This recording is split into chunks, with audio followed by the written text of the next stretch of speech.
Un vrai faux procès ne sera jamais ni le premier ni le dernier à prétendre à la justice sans la rendre. C'est ce qui s'appelle un déni de justice. Ou tout simplement une parodie. Alors tant pis pour ceux qui croient encore que la justice est exempte de caprices, alors qu'elle est loin d'être à l'abri du vice, depuis qu'elle s'est politisée pour être médiatisée. Ou médiatisée pour être politisée. Tant mieux pour le parquet national financier. Le verdict de l'affaire des écoutes téléphoniques qui vient de tomber peut être assimilé à une parfaite contre-vérité, puisqu'elle ridiculise tout autant l'accusation que les accusés. Elle jette l'opprobre sur toute une institution nommée improprement justice, où l'illégal se substitue au légal pour des raisons prétendument morales. C'est terrifiant pour tout justiciable. Alors, ça s'agite dans les palais comme dans les chaumières, mais de quoi s'agit-il au juste? Acte 1.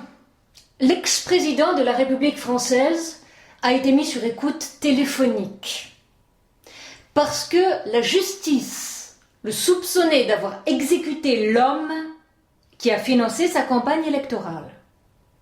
Ou plutôt, d'avoir été financé par l'homme qui l'a exécuté au nom des droits de l'homme. Mohammar, qui a eu le malheur de faire le bonheur de Nicolas. Acte 2. Les écoutes téléphoniques ont révélé une toute autre architectonique, la chronique d'une tentative de corruption savamment orchestrée par notre ex-président, son avocat et un haut magistrat. Les deux compères Sarkozy et Herzog ont tenté de corrompre le juge Azibert pour obtenir un renseignement confidentiel susceptible d'innocenter Sarkozy dans un tout autre procès. Ce n'est pas très compliqué, c'est même un peu simplé. C'est très courant comme procédé, précisément l'échange de bons procédés. Donnant, jusqu'à ce que le hasard vous rattrape au tournant et révèle votre détournement. Acte 3. Le forfait n'a pas été prouvé lors des auditions, mais seulement éprouvé par des juges intimement convaincus de la culpabilité des accusés. Et même si les accusés n'ont pas eu le temps de passer à l'acte, leur projet a suffi aux juges pour les jeter en pâture à l'opinion impudique. Présomptueux, les juges avaient une très forte présomption de culpabilité. Et grâce à un faisceau d'indices concordants, ils se sont autorisés la plus présomptueuse décision de justice, 3 ans de prison avec 1 an ferme pour les 3 inculpés, pour corruption et trafic d'influence. Acte 4. On se demande, sans oser se le demander, qui va juger ces juges qui n'ont pas seulement usé, mais abusé du droit, puisqu'ils ont fait usage, en connaissance de cause, d'un échange téléphonique entre un avocat et son client, effectué sous le sceau du secret, et qui n'aurait jamais dû servir de pièce à conviction,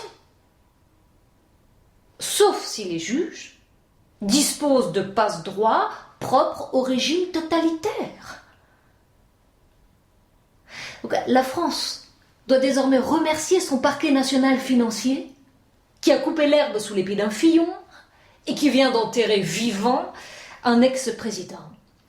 Rien que pour signifier au pouvoir exécutif qu'il est à la merci du pouvoir judiciaire. Pouvoir contre pouvoir, merci et au revoir.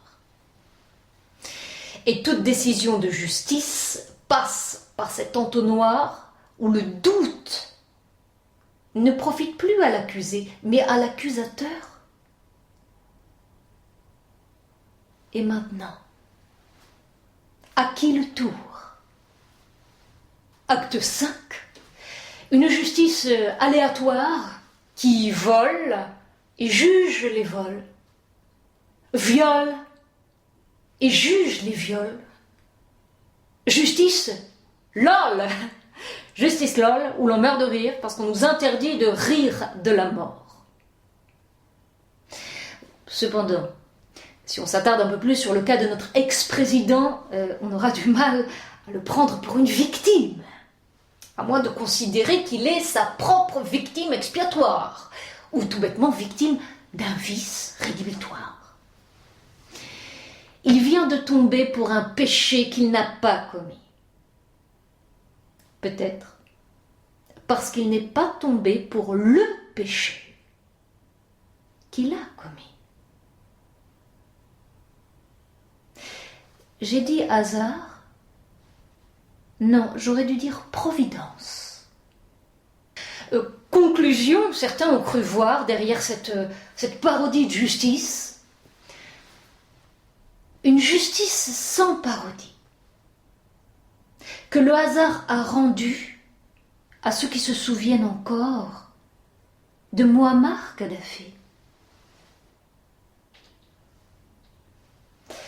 Alors, le président fera appel et sera acquitté, mais l'histoire, elle, ne la quittera pas, puisqu'il est déjà mort politiquement.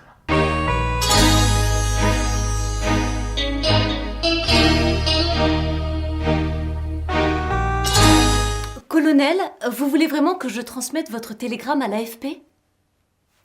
Et vous tenez vraiment à ce que je le transcrive phonétiquement? Bien. À Nicolas I son ispice de connasse. Bien fit pour ta race et sa race. Ispice dit double face. Pire quoi, t'y me fais ses crasses. T'y as oublié toutes les liasses.